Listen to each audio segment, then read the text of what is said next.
So I'd just like to invite, where's Jack? Yes, I'd like to invite Jack Spur to come up and just say a few words about Advocates for Love and Religious Freedom, which is the new nonprofit that was started recently. So come on up. Yeah. Thank you, Corey, and thank you all for coming to this event to learn about Christian nationalism. I come from UCC Norwell down on the South Shore, and there's several of my colleagues here. We got involved in Christian nationalism, kind of inspired by the First Congregational Church in Williamstown to begin with. They put on a online discussion with leaders of various religions back in right after January 6th. And then we came across John Dorhauer, the head of the UCC Church, who was also inspirational. And so we've reached out, those three churches, UCC Norwell and those two churches, John's out in DeKalb, Illinois, and we've formed a nonprofit called Advocates for Love and Religious Freedom in order to counter Christian nationalism with love and to educate people on Christian nationalism. And we are in our infancy. We have one of our participants is Barry Lynn, who was former Americans United Executive Director. We hired a woman named Ellen Cobb Church, who worked with Barry for many years, and she's now our Executive Director.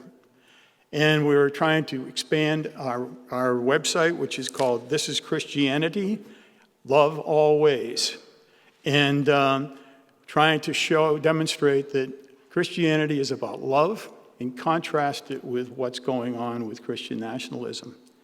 And we'd like to be able to get other churches and people from other churches involved with us.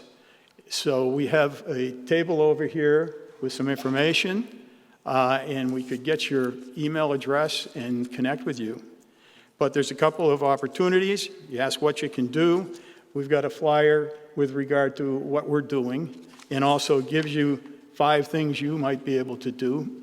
And also, on Tuesday evening next week, we have an online discussion with John Fugelsang, who just came out with a book called Separation of Church and Hate. And Barry Lynn had the honor of being able to review that book, and he is going to have an online discussion. We may have John Dorhauer on that as well, I'm not sure. And it runs from 7:45 to 8:45 next Tuesday night. And there's a QR code on this document, which you can pick up over here, and we'd love to have you online for that and provide your information so you can help us spread the word. So we thank you very much, Corey, for including us, and we look forward to everyone learning more about Christian nationalism and taking steps to overcome it. Yes. Thanks.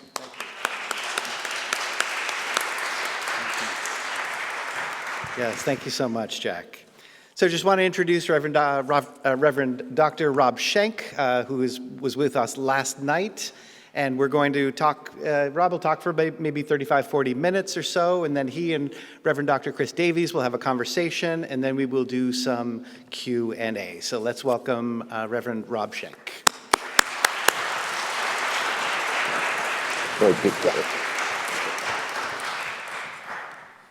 Thank you, Corey, and thank you, each and every one.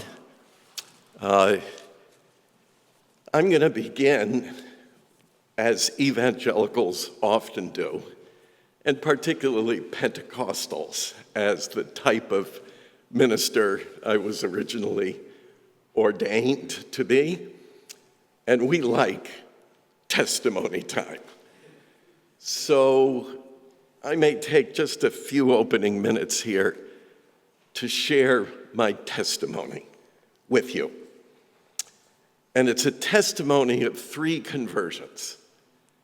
The first, when I was a teenager, having grown up in a nominally Jewish home, father born Jewish, mother converted to Judaism, to marry him and satisfy the demands of his family.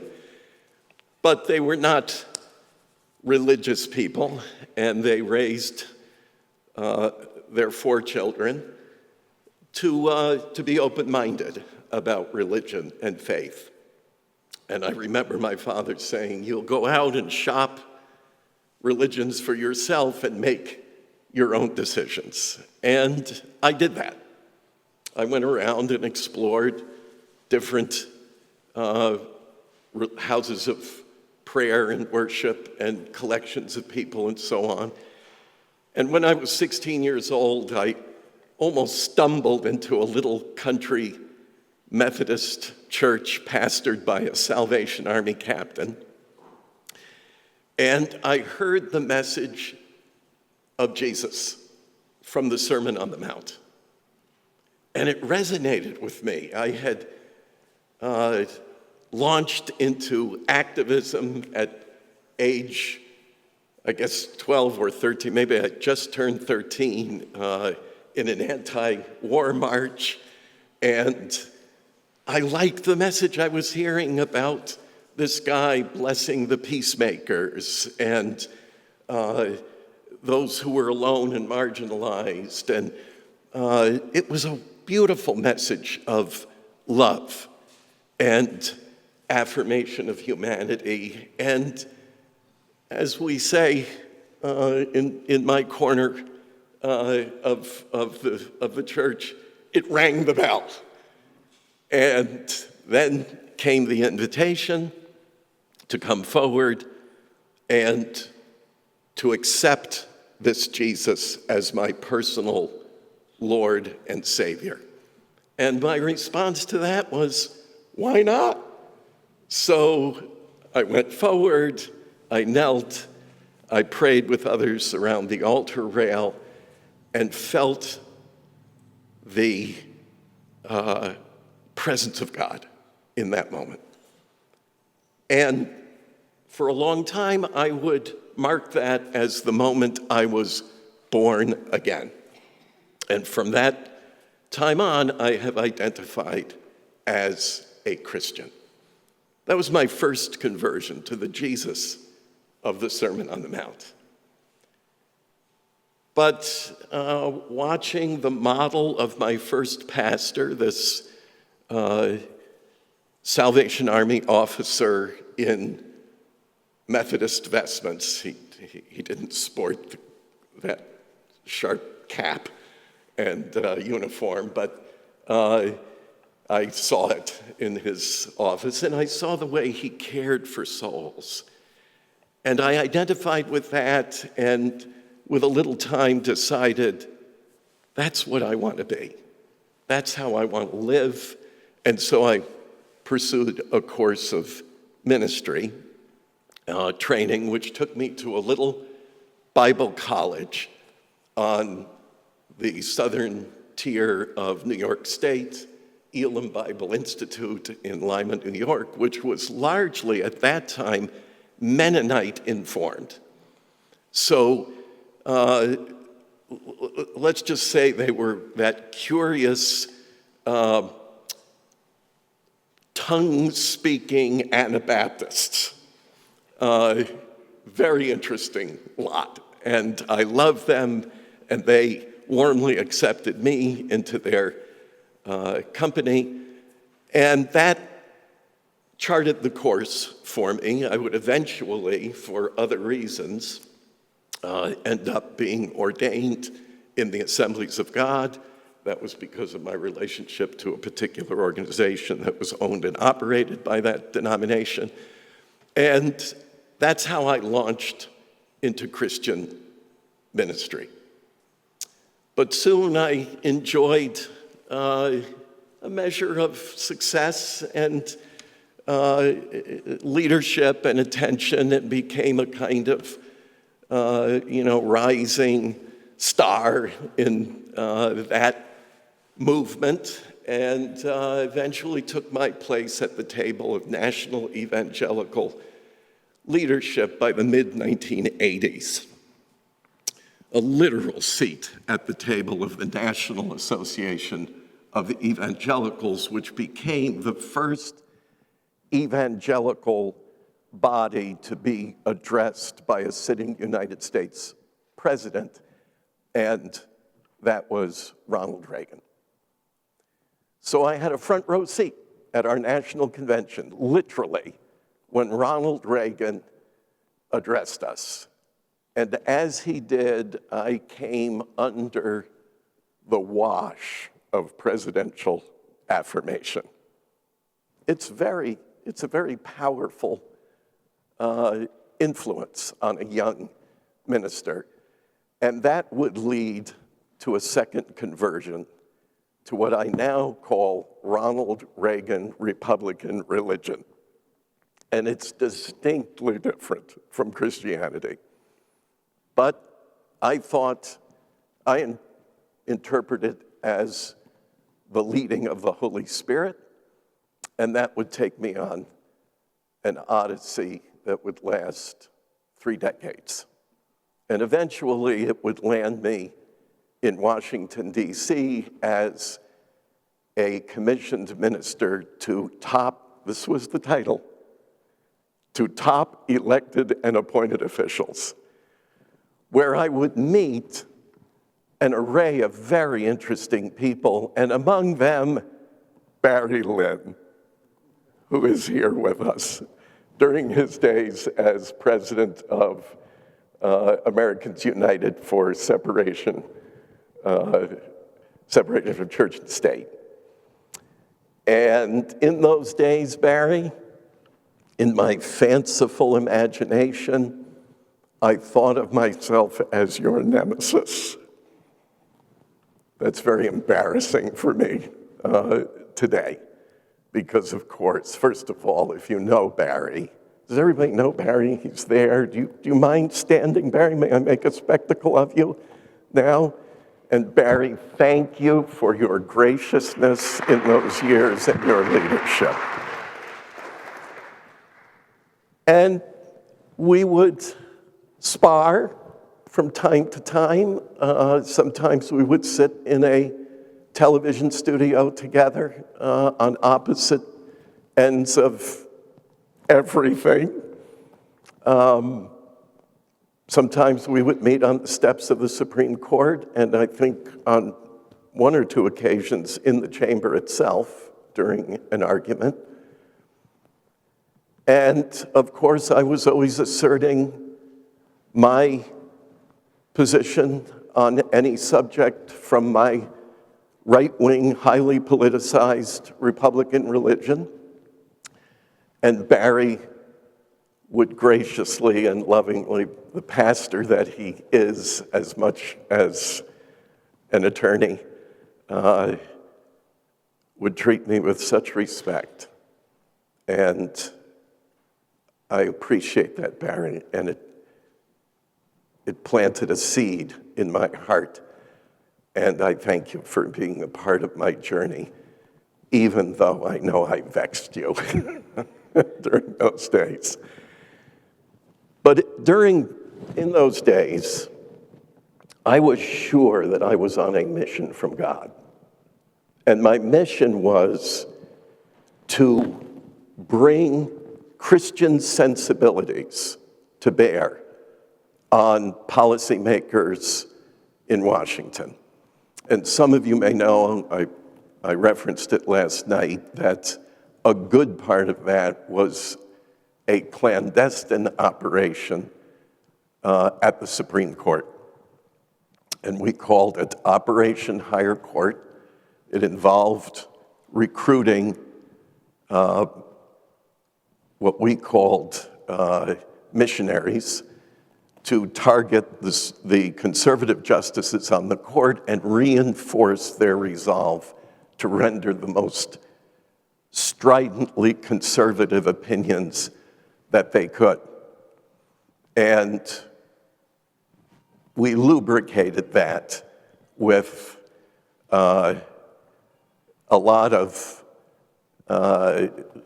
let's just say, emoluments. They got to go along on vacations paid for by patrons. We wined and dined them. They were invited to summer homes, and they enjoyed it. Let's just put it that way. And I think you know the rest of that story. But there came a few moments when cracks formed in the foundation of this Judeo-Christian vision, so to speak, that I was helping to construct in those days.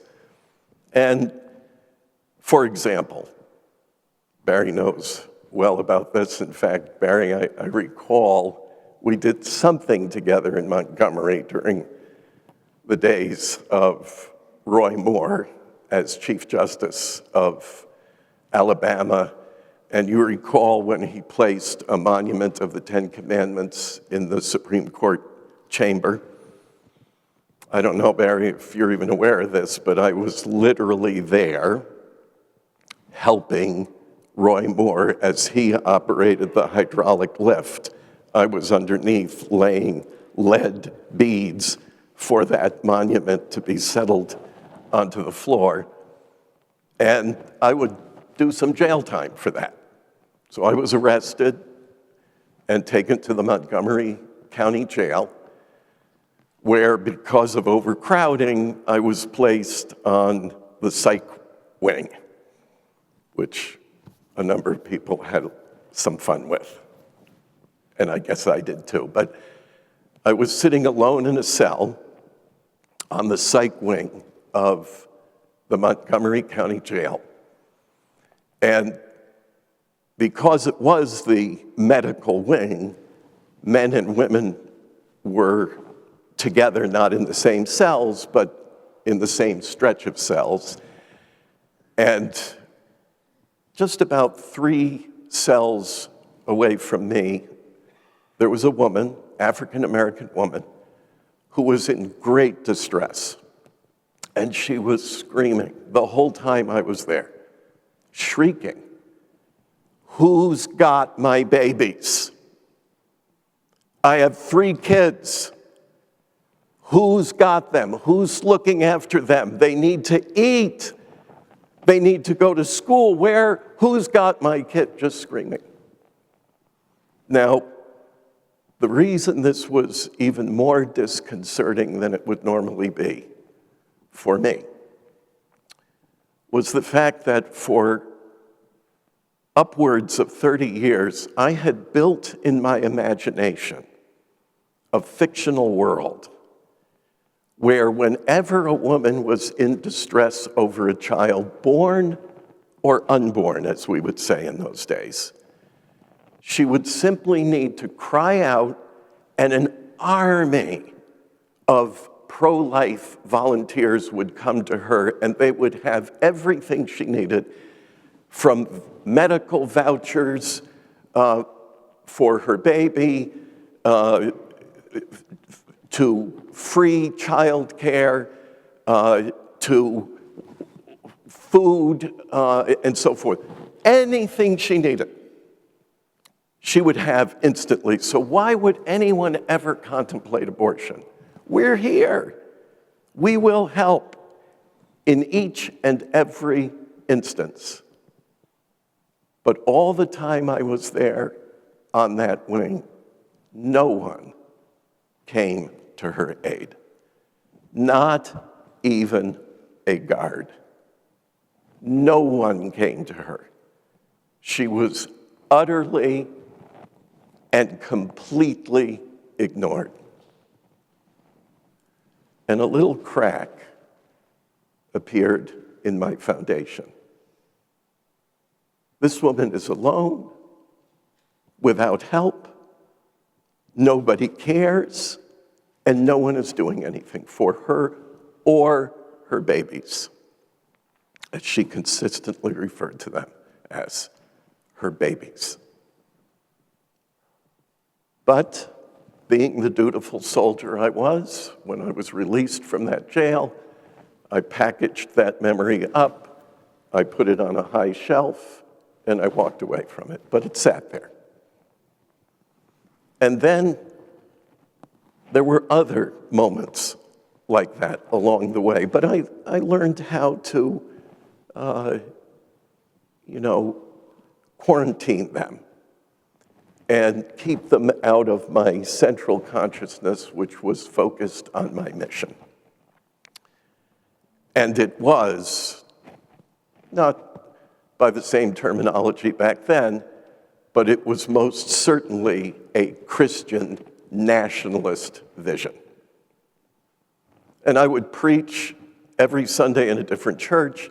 I stopped counting after I had been in several hundred pulpits proclaiming the same message, that our founders knew the God of the Bible, and they based their construction of our republic on that foundation.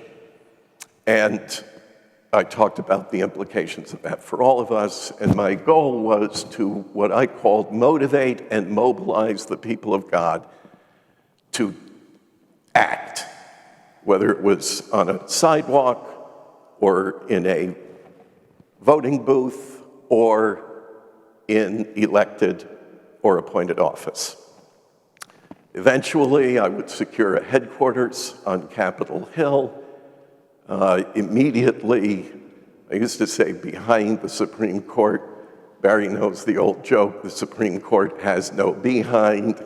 It has an east facade and a west facade, and the lesser known is the east facade. I was diametrically opposite of that. And so I would brag when I was in the pulpits that I visited that I'm 1 minute from the Supreme Court, 3 minutes from the Capitol, and 5 minutes from the White House, right in the center of the action, where we are bringing our mission to America. And I raised tens of millions of dollars doing that and mobilized thousands upon thousands of people to help us in that mission. But then something else happened. I decided to take a leave of absence. My wife, who was pursuing a late in life career change from being an occupational therapist to a psychotherapist, and she decided she wanted to do her studies out west at the Seattle School of Theology and Psychology, which is about as progressive as an evangelical institution can be, which is a relative thing, so we won't explore all of that. But she was way ahead of me on the path of transformation. And so I went out with her to Seattle, and my school, my alma mater, Faith Evangelical Seminary, was just 45 minutes south in Tacoma, so I signed up for a Doctor of Ministry program there. And I wanted to study a hero of mine from my early Christian experience, Dietrich Bonhoeffer. But when my advisor said, "Are you ready to master mid-19th century German?" and I said, "Nein," he said, "Well, then we really can't do Bonhoeffer, but we will do everything around him." And so I looked deeply into the German church crisis. And I remember the evening I was sitting in the dusty, mildewed basement library of that tiny little evangelical seminary in Tacoma, when I opened a book, and suddenly, like a vision from heaven, I saw what I had been doing for 30 years as so close to what the Deutsche Christen did in Germany when they declared Adolf Hitler a gift and miracle from God, that it ruined me. Suddenly, the ground was shifting under me. It was a tectonic force that came on me. And just in the midst of this, if you were here, how many were here last night for the screening of the film? Okay, a good number of you heard me tell the story of flying back east for Pat Robertson's 80th birthday bash. Were you there, Barry? Were you there? Oh my goodness, then you know what that room was. And who was the guest of honor? None other than Donald Trump. This is 2011, by the way. And when I leaned over to a colleague whose name all of you would likely know, I said, "What's he doing here?" And the answer was, he and Pat are in the Billionaires Club. Pat Robertson had sold the Family Channel to ABC, scored the $1 billion threshold, and now they were billionaire buds. And that evening, I don't know if you saw it, Barry, boy, I saw it. I was close enough to them to hear Pat coach Trump pick up the Bible, show him the Bible. And you remember the green family Bible, which he handled so awkwardly as if it were radioactive? And he worked the room, and he learned the art in that instant of time. And when I saw that, I knew we were in deep moral and spiritual crisis in our community. And it would be at the Cleveland Republican National Convention that year. There, may I take, I know, how many clergy do we have here? Oh, enough for you to take me into the confessional, would you? And may I put this under the stole and tell you that I had gone to Cleveland to support Ted Cruz because I read him as a co-religionist, fellow evangelical, Bible-believing Christian. I don't know what gave me that idea, but I had it. And when I saw we were going to support Trump, I decided I had had it with my movement, and I left the convention early, and I deliberately scuttled my return plane flight and instead chose to drive back to Washington just so I would have the time to process all of that. And when I got back to Washington, I felt as if I had experienced a conversion, another conversion, maybe a reconversion. Because what came tumbling through my mind and my soul were the words of that Jesus I had first heard in that little country Methodist church. The Beatitudes, those virtues that had first resonated with my soul. And now I was facing a decision. Because I had spent 30 plus years building a national organization that now had 50,000 donors, several hundred affiliated churches. I was widely known and enjoyed all the benefits of that. But I knew this would spell the end of it. And in the midst of that came, of course, right just before that, Abby Disney had taken me on that journey, which produced the film some of you saw last night, The Armor of Light. That was all in the mix. And now I was at the moment of decision. And so it would take me roughly 4 years to dismantle that organization. And of course came the threats from donors, litigation and so forth. You betrayed us, you defrauded us, et cetera, et cetera. But I was able to avoid that consequence. But suddenly I was out of a movement, out of a job, out of my retirement pension. Everything had to go. And I must tell you, it was like being born again, because I found freedom. Well, thank you. It came too late and after too much damage.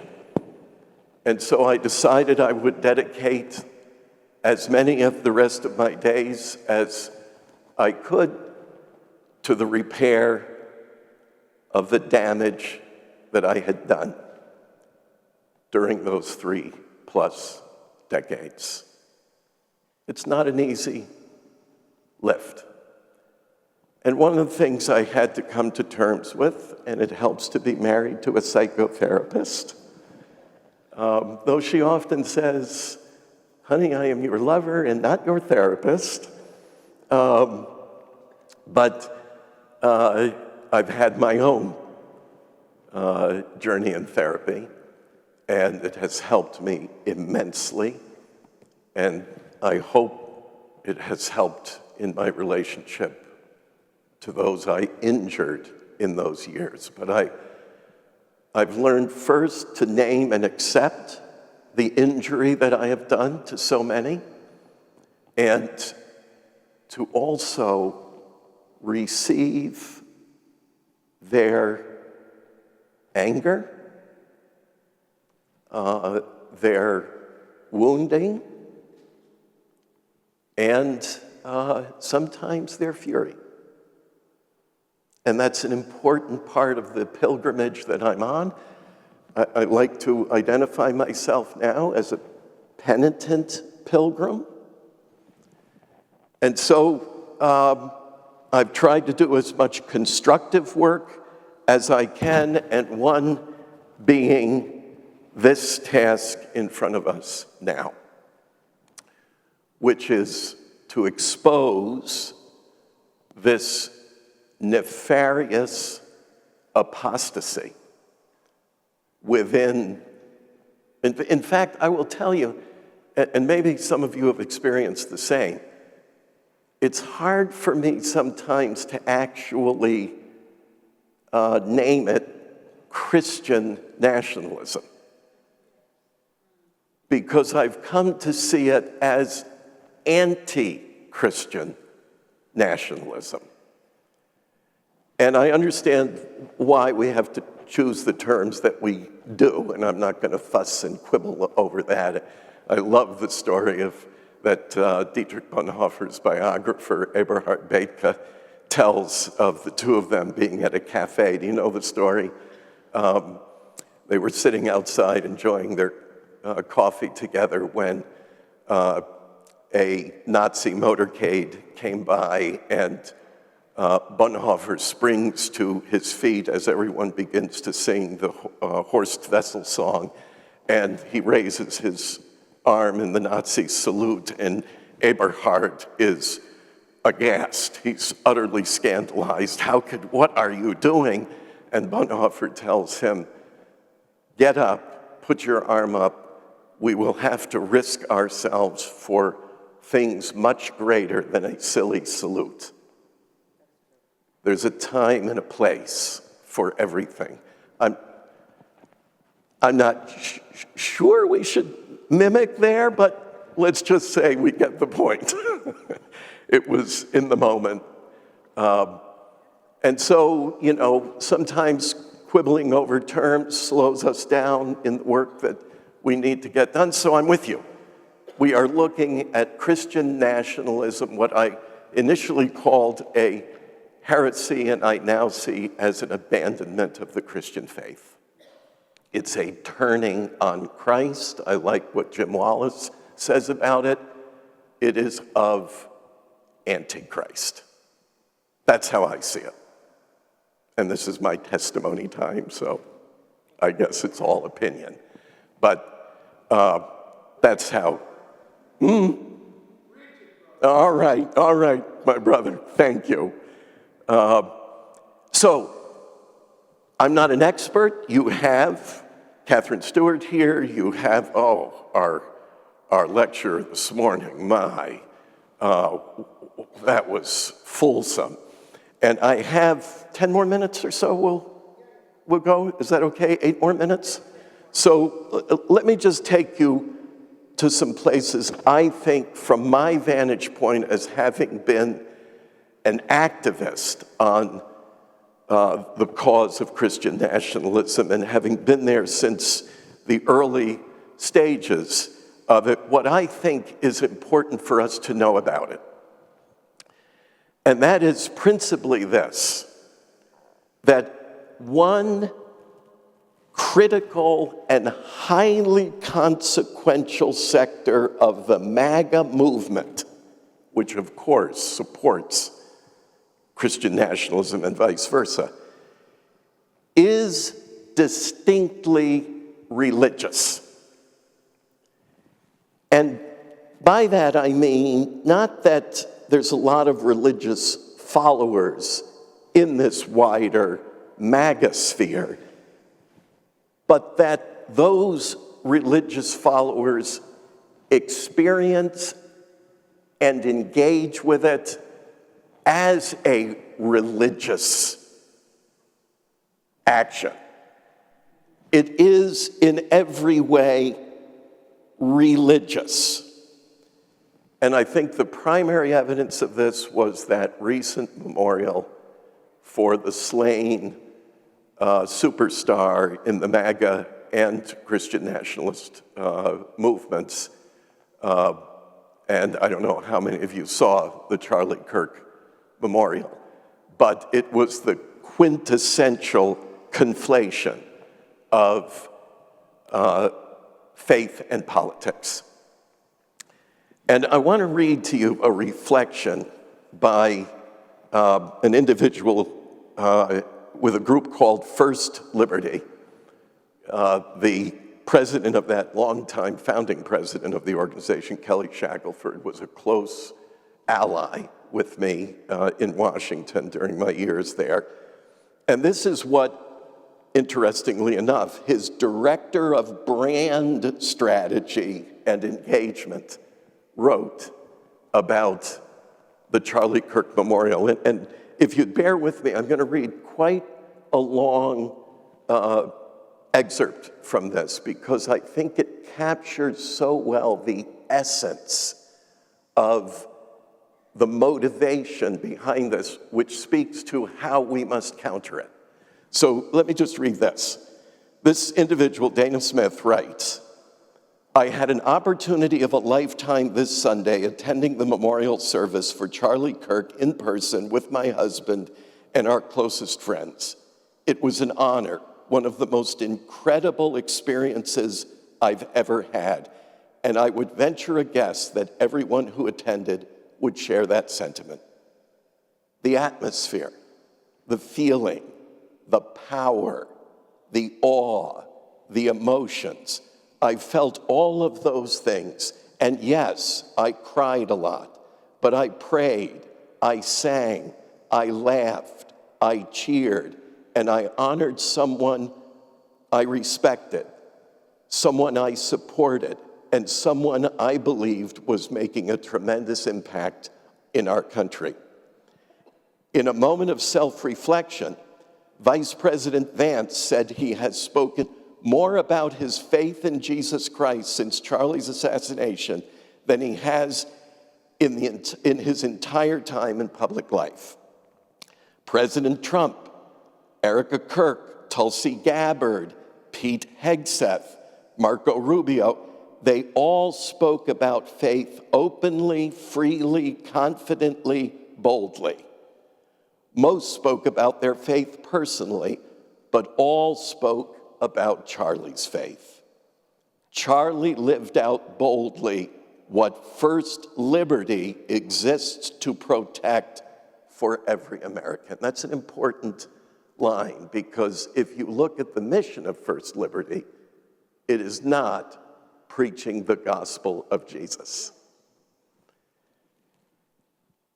In our all-staff meeting on Monday, one of our coworkers shared his experience at the memorial service, his experience with his 20-year-old son at the memorial service. That's how it should be rendered. Through tears, he recounted the moment during the memorial after Brandon Lake led "Worthy is the Lamb." Hands were outstretched as people sang from their hearts and worshiped the Lord. What transpired in the wake of Charlie Kirk's death has been called a revival of Christian faith. Some have even spoken of a third great awakening in the United States. We have seen vigils and spontaneous worship around the globe. And here I'll conclude. For decades, many Americans have been oppressed and others discriminated against at school, at work, in the military, and in public service. Countless expressions of faith were pent up. As a result, many felt they couldn't express their faith fully, fearfully, because they'd be punished for living or voicing their beliefs. I hope the memorial was the breaking of a dam, an opening of the floodgates to the powerful expressions of faith like we've never seen before. The MAGA adherents that I stay in communication with, and I do with a number of them, see this as a distinct and convincing move of God. And the reason I think this is so important to underscore is because no rational argument will convince them otherwise.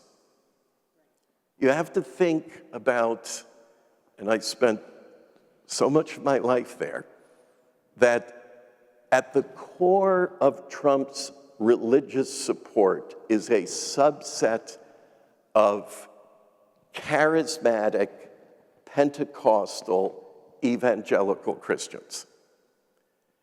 And they see the world quite magically. God speaks to them. There are visions of angels and demons. There are direct words from God spoken during their assemblies, oracles, if you will, where God or Christ is speaking directly to them. And it is in that media that they have received a message that Donald Trump has arrived at the kingdom for such a time as this. He is, in fact, God's anointed. I think there's a copy of Mother Jones magazine. Is it over here? I have an article of all places. Mother Jones asked me to write for them several times, and there's an issue on Christian nationalism where I define carefully the religious elements and tenets of the MAGA movement. And I hope maybe you'll pick it up. Is that I think that's the issue. I wasn't sure which one they sent. This is it. Yeah, thank you so much, Corey. So this is Under God, the Christian Nationalists' Plan to Take Over America. It's a very good survey of the whole problem, and I contributed to that. And I'm convinced, and here's, if I leave you with anything, it's this, that a religious movement, dare I call it a spiritual phenomenon, I believe must be met spiritually. It must be met. As an evangelical, we've never had a comfortable relationship with the term religious or religion. Do you know the old hackneyed phrase, It's not about religion, it's about relationship, right? Relationship with Jesus Christ. And religion is, used to be seen as the enemy of that. So it's always an uncomfortable term for me to use, but I'm trying. In fact, I have to, because I'm now visiting scholar of Christianity and religious leadership at Hebrew College in Newton, and that's what brings me into this universe here. But in any case, may I leave you with this challenge? Corey and Barry and the other myriad now of what I used to call, liberal clergy. I now compliment you with that. But let's just say the legacy churches have a moment now. And I believe it is your moment to reignite a love for the real gospel of love. In fact, may I challenge you to go back to that verse that I know got very sticky? For God so loved the world, right? Every evangelical memorizes this verse. If no other verse in the Bible, they memorize John 3:16. For God so loved the world, right? It is a gospel of love. That's why it was so wonderful to hear of the work being done around that theme. God so loved, not part of the world, not some of the world, not a few people in the world, not just us in this world, not just our world, but the world. And you have that gospel. And you have faithfully lived that gospel. And you have beautifully shared that gospel. And you have preserved that gospel. And now, dare I have the audacity to challenge you to proclaim it anew and afresh and far and wide, because if you take a MAGA evangelical, a Christian nationalist, I don't want to sound so dismissive. Let's not talk about the core, but the outer bands, and there are more of those than there are in the center. At the outer bands, and you take them not to a scolding finger of shame, not to an argument about, a thrice married New York City mogul and how can you possibly, and not to an argument over increased health insurance premiums. May I make another confession to you? I've gone from being a Fox addict to being an MSNBC addict. Okay, we all have to have our addictions, but I'm there now and can't wait on Monday nights for you-know-who. But in any case, you go from one cult to another, but that's the way it is. This one is, I think, far more, salutary, let's put it that way. But long story short, and I gotta quit, but it's this. For those folks who, like me, struggle with their conscience just once in a while, just, as they're trying to sleep at night and something darts across their synapses and they wonder and they question, but they're not allowed to do it anywhere else. Maybe if you come to them not with an argument over what he's doing to the economy, because that's economic martyrdom. We have to give something up for the greater purpose. So no worries there. Go ahead, double and triple my premium, because that's the price we have to pay. But if you take them back to John 3:16, to Jesus in that Sermon on the Mount, if you take them back to that moment when they felt the weight of their own sin and rejection and alienation, and God said, "Come to my family.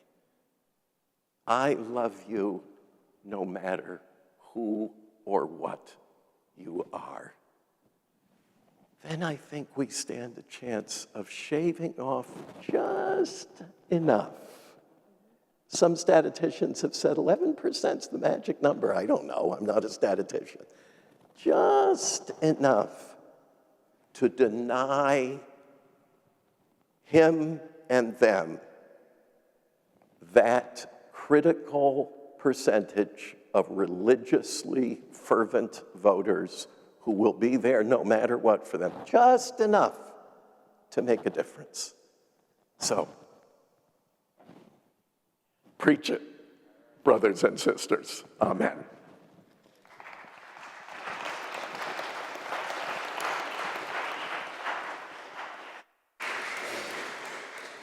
Amen.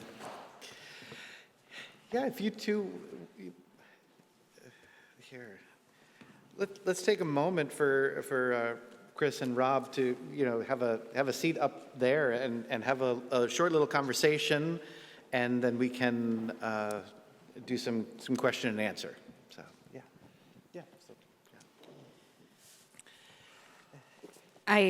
After last night, first, my name is Reverend Dr. Chris Davies. I'm the Executive Minister for Programs and Initiatives in the United Church of Christ in Southern New England. Before that, I think it's important to note a context by which we know each other in two ways. The first is, I had the real grace to be a witness and a host to a conversation that you had with the Reverend Tracy Blackman and the Reverend John Dorhauer on Zoom over the pandemic in 2020. The second is that I am, with my wife and my community, a reproductive justice advocate and activist for abortion access because of my faith. So I know you. Indeed you do. And the first thing that I said to you last night was, I respect you.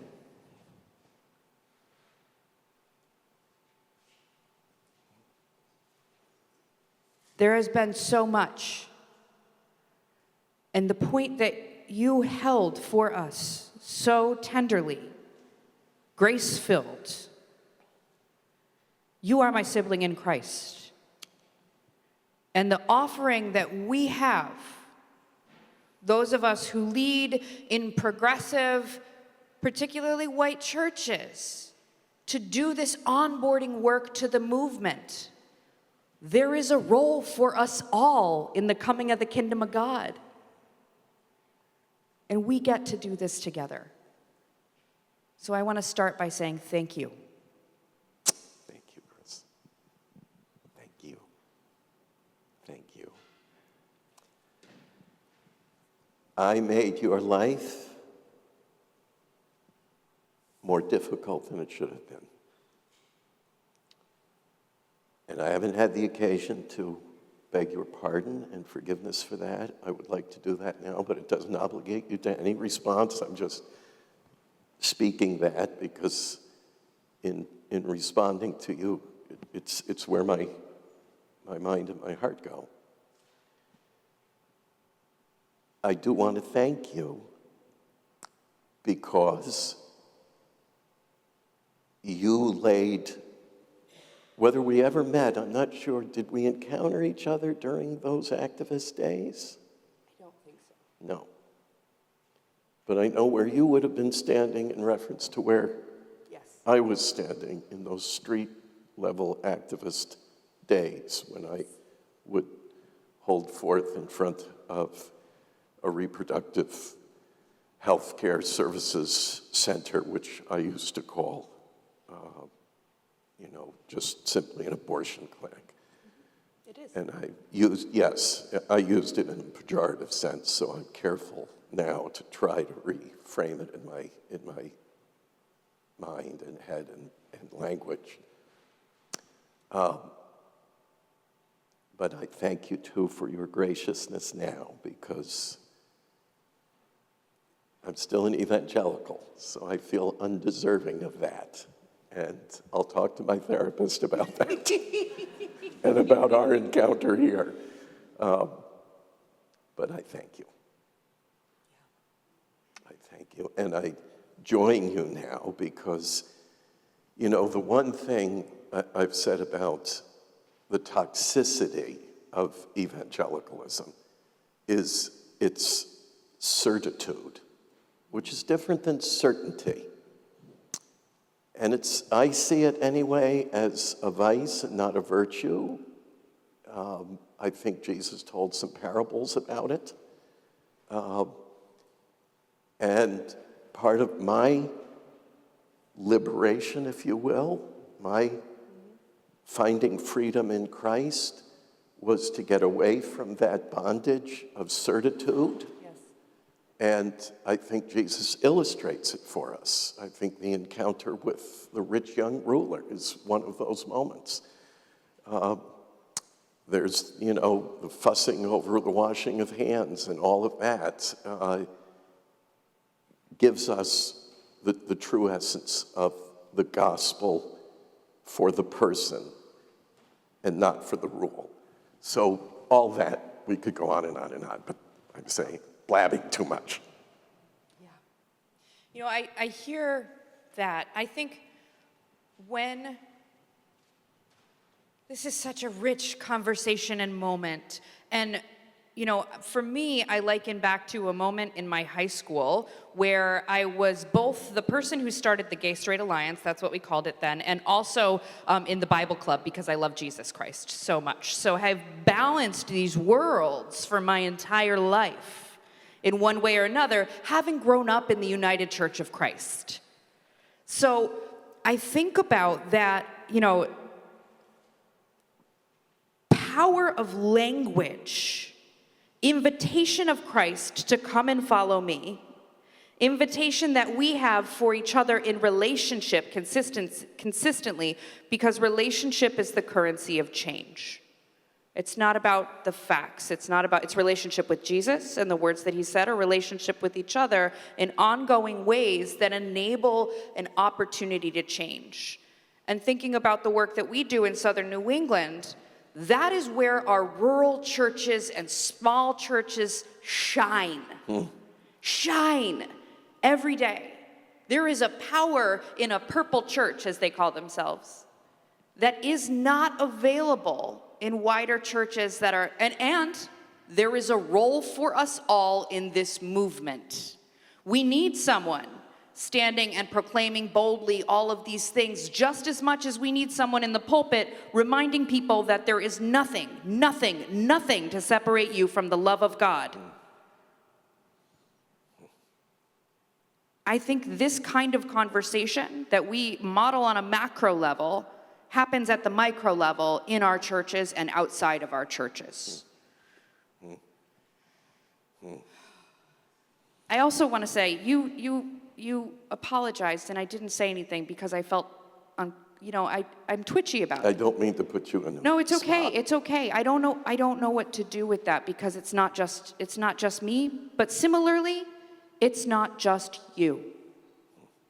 You know, and I think part of the Christian work is to hold that it is as individual to a degree, but systems that have propelled us, and the work of our faith is to say that these systems do not define us, and we will continue to carry the words of Jesus Christ so that my great-great-great-great-granddaughters know that liberation is possible, that a world is worth building centered in hope, where all people are free, where all people have enough.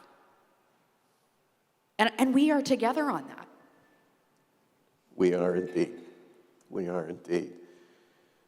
And, you know, you referenced the rural churches, which of course is, you know, where American evangelicalism is now most influenced from culturally. I mean, it's more complicated than that, of course it is, but for the most part. And when I travel to these small rural churches, very often, you know, I'll hear people whisper. They can only whisper, but they'll say, you know, I have a nephew who's gay. I just love him. And you know, I don't say anything. I have him at my table, and I just love on him because I just love him. And I hear, you know, that kind of whispered chatter in a lot of places. But I also hear this, and it comes from the highly placed colleagues that I once worked shoulder to shoulder with in Washington and elsewhere. And they too whisper, and they say things like this. And this wasn't too long ago, the most recent. Don't tell me, you know, you can't say anything. This is under wraps. Don't say anything. Yep. But went to my cousin's, you know, same-sex marriage. It's beautiful. It's beautiful. Just loved it. Got there, enjoyed myself. Don't tell anybody that. We really do it right, right? I mean, just say it. Yes, that's right. Nobody, right? And what they're betraying is the humanity of that. But not just the rules, but the economic structure has told them, don't you dare. Is it possible, is this being streamed? Can we put it on pause for a moment? Is that even possible technically? Can we go just amongst ourselves here? These are the realities of what we're up against, what faces us. And there are no easy solutions, of course. But you heard me, you know, I read that excerpt referring to the Kirk Memorial as a revival. If there was a revival of true religion in this country, the kind that James writes about, to take care of the widows and the orphans in their distress, if we had that kind of revival, it just might defeat the argument of my friend, because there'd be a whole lot, let's just say it in a vulgar sense, there'd be $200 million worth of good to defeat the $100 million of bad. I would be remiss at this point not to mention one of the programs the Southern New England Conference is running, called Project Proclaim. I know. You don't say. I know, you didn't even know this part, No, but it's I here. don't know anything about it. Project Proclaim is a program that teaches preachers to preach better. And that's in a handful of different ways. Number one, those who are not ordained but want to be able to proclaim the gospel in their small church.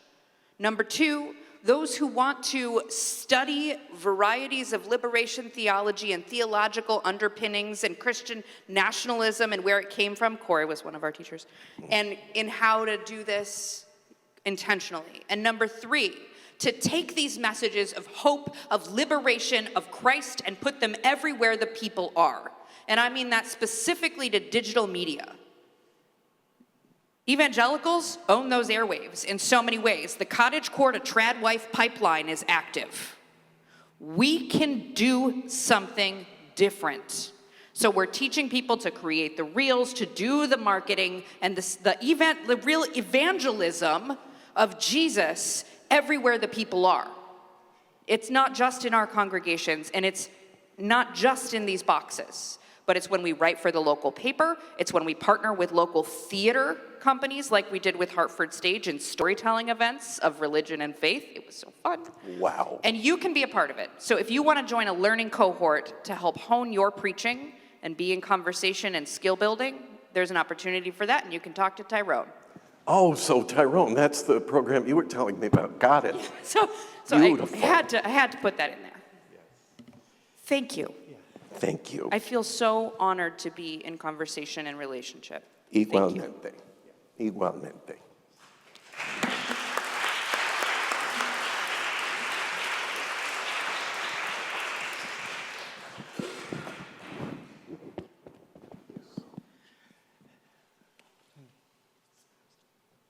Thank you so much, both of you. And it's a real testament and privilege to see the kind of courage that it takes to move beyond the polarization that we're all struggling with. And so thanks, Rob, for all you do as a pioneer in that, really, in so many ways. There's so much anger and hurt in our country, and as Rob's saying, you know, the spiritual community has not had the voice that it should have through the years, and that this is really our time to make a difference. So I want to open it up for some questions and answers, if we could. Actually, yeah, Rob, if you don't mind coming on back. Yeah, sorry, that's okay. we still got 10 minutes, so. Yeah, feel free to, have a seat up there. And, yeah. Are you ready? If you haven't had enough of me already.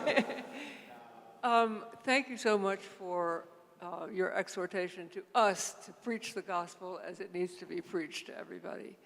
And for telling your story. I really appreciate all that you've done and gone through. I have two things on my mind right now. One is that among the people threatened by Christian nationalism are other faiths in our country. And we haven't really talked about how we, as we preach the gospel and understand it, coexist with people of other faiths and help to keep them safe in a country that wants to be, you know, the meanie kind of Christian. The other thing that's been on my mind for a long time is worry about people who are transgender. And I know people who are transgender who fully expect that they are going to be arrested at some point. And I fear for their lives, actually, because of the talk that, you know, that they're not normal, that they have mental problems and all of that. So can you address both of those things, please? Yeah, you know, of course. You know, I wonder how many have read the work of Charles Reagan Wilson. No connection to the other Reagan. Southern historian.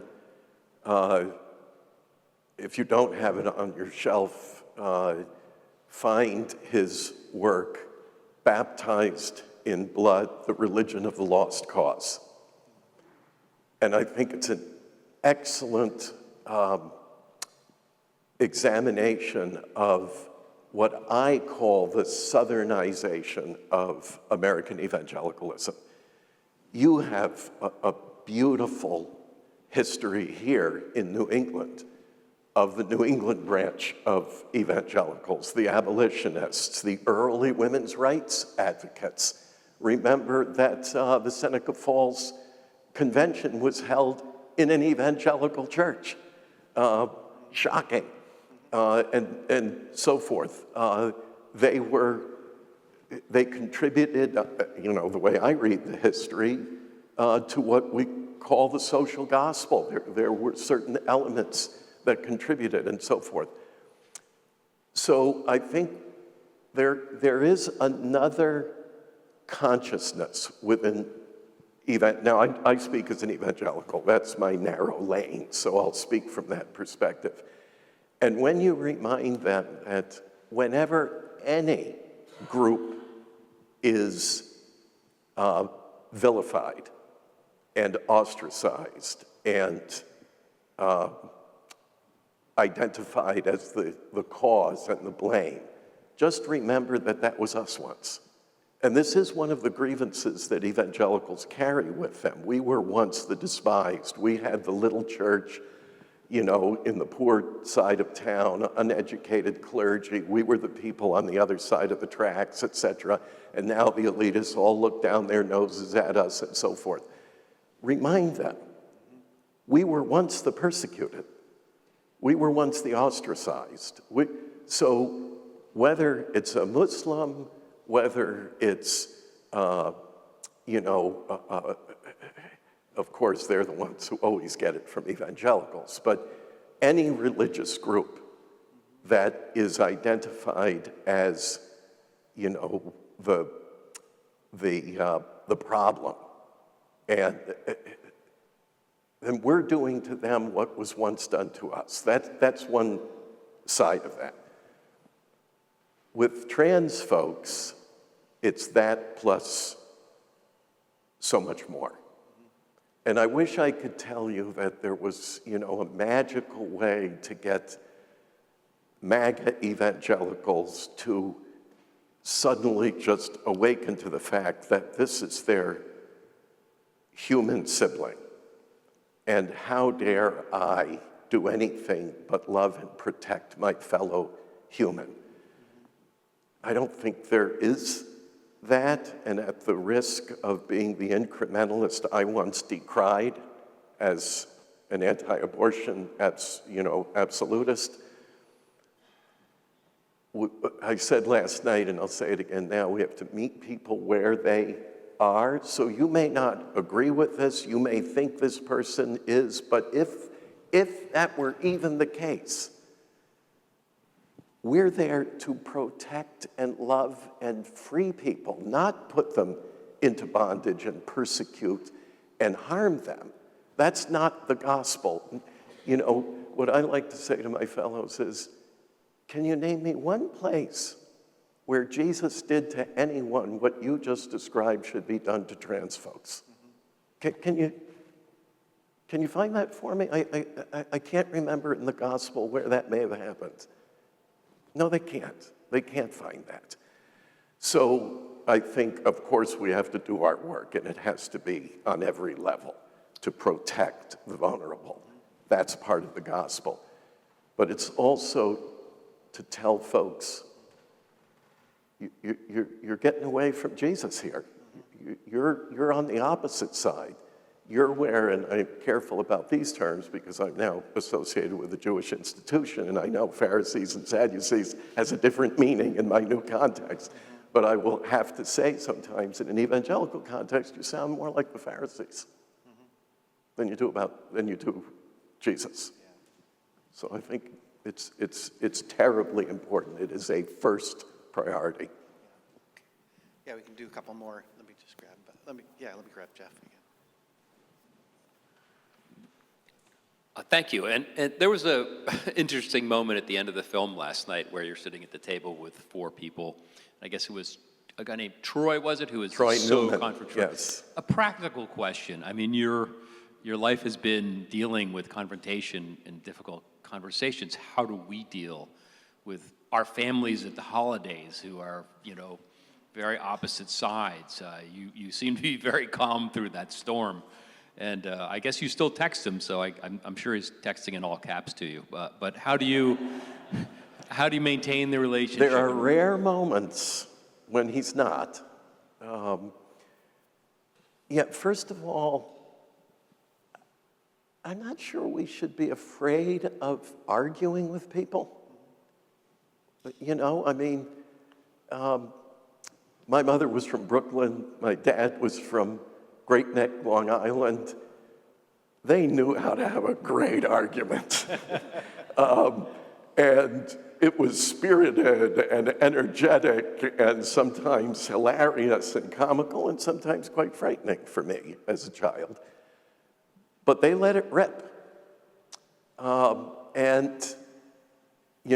see this in the new world I inhabit. I visit a lot of black churches. I just finished a 10-year term on the board of the Global Black Women's Chamber of Commerce. What a marvelous experience that was. And I learned from these brilliant, highly accomplished professional women who were so much my instructors in so many ways, and most of them people of vibrant faith. But man, when they were having an argument, they let it rip, and it was glorious. So I don't think we should be so afraid of an argument. Obviously, there's boundaries. Of course there is. But so spirited debate and argument is a means. I do think that, of course, the I statements are so much better than the you statements. You and your don't play well in fruitful and productive engagements. So it's, well, I'm just afraid the way I see it, the way I've experienced it, as I understand it, and let your I be your testimony. This is just my testimony. In my personal evangelism class at good old Elam Bible Institute, they used to say, no one can best you with an argument when you have an experience. So you just tell people of your experience with Christ, with God, with the Lord, with the gospel. Talk about that and your experience with your fellow human beings and how you are experiencing what is happening and what is being done at the top levels of government and what the effect of that is, how you react to it. I, and let them deal with that on their pillow at night when there's nobody in the room to argue with except their own conscience. That's one suggestion. Rob, last night you briefly mentioned something I wondered if you'd expand upon, and that's that there's a lot of self-loathing out there at the root of this. And my closest friend is a specialist in sexual addiction counseling. And, just the addiction to pornography is so pervasive. She deals especially with betrayed wives. She said there's this thing called DARVO, deny, accuse, reverse victim offender. And it's like, that's what I'm seeing writ large in our political. I mean, the things we've seen here, like the term Indian giver, it's flipped. We took, but we accuse them. And this is happening individually, and we have this sense of good, bad. And you want to believe you're good, but in your heart, you're bad. So anyway, I just feel like breaking that open a little bit might help us. I think there's certainly room for pastoral care on this question, is putting ourselves in a place where people can access us and feel safe enough to seek pastoral counsel. I think that's really important. There are all kinds of creative ways to do it. I'm sure there are people who have done that very effectively, and maybe those of you who are pastors or even lay ministers of some kind, sending the message out, we're here with a listening ear. No judgment, just a listening ear. Come and we will listen. And it's confidential, etc. In other words, create our own confessional booth that's truly a safe one. And if you can't get folks to a therapist, which you just might try, you might dare them in very loving ways, then be their therapist, their amateur therapist, and say, wow, I just heard you say something there. Would you say a little bit more? Would you feel comfortable telling me a little bit more about what you just referenced there? And where do you think that came from? I'm just curious, can you think of where that may have first come from, that feeling that you have, and so forth, get them to start talking, because again, I started my ministry days as a director of something called Teen Challenge. Do you have it in this area? It's a residential home for troubled young men in those days. And, you know, we say the church is a hospital. It's a place for sick people. So going back again to that part of it and coaxing it out and being there for people, and then, of course, being able to refer them and maybe challenge them. You know, I know, you know, therapists are not pagan shamans, you know. This is their specialty. And after all, Liberty University is graduating a very large number of therapists every year, so it's safe, you know. And maybe you want to explore that and get people to a place of self-care and help. Again, this is the margins. We're not talking about a mass, well, you know, let's all be magical for a moment and think of everybody we know going to therapy. What a wonderful world it would be. But it's not going to happen. So let's be realistic about it and do what little we can. Thank you, Rob. Can you? Thank you, Hugh. This is another conference, I'm sure, but my big question is, are we witnessing the unraveling of the patriarchal structures, both in our world, in our government, and in our Abrahamic faiths?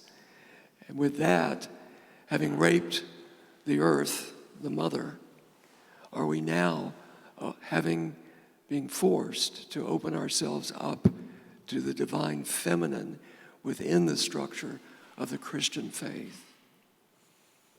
Not if Pete Hegseth has anything to do with it, which is menacing. I mean, let's have a sober moment.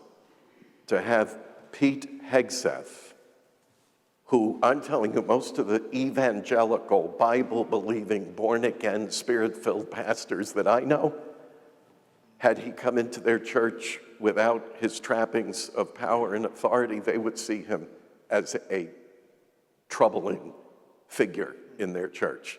This guy's going to give me something to, you know, work with here. But now with the power of the Pentagon and our military apparatus and all that comes with that, this is a very, very dangerous moment indeed, and I know very well the Christian company he is keeping and his mentors in the neo-reformed evangelical wing, which do not hesitate to use the weapons of warfare that are carnal. You know the passage on that. While the scripture says that the weapons of our warfare are not carnal, his are quite carnal, and I underscore. So that's a real problem in our time. But as far as the divine feminine, I think this is a time for good exegetical biblical work and bringing out the feminine in our exegesis of Scripture. It's been virtually ignored, deliberately so. It is very present. And that's what little I will say until there's a conference on it, and where I'll just be sitting in the pew with you. We'll do that again. Yep. So, we're done. Right? yes, so Yep. we're done for now. So Rob can hang out for a little bit, but he has to head back to Washington, D.C. Yep, I So do. we can, we'll take some time for lunch and things. So let's give Rob a hand of gratitude.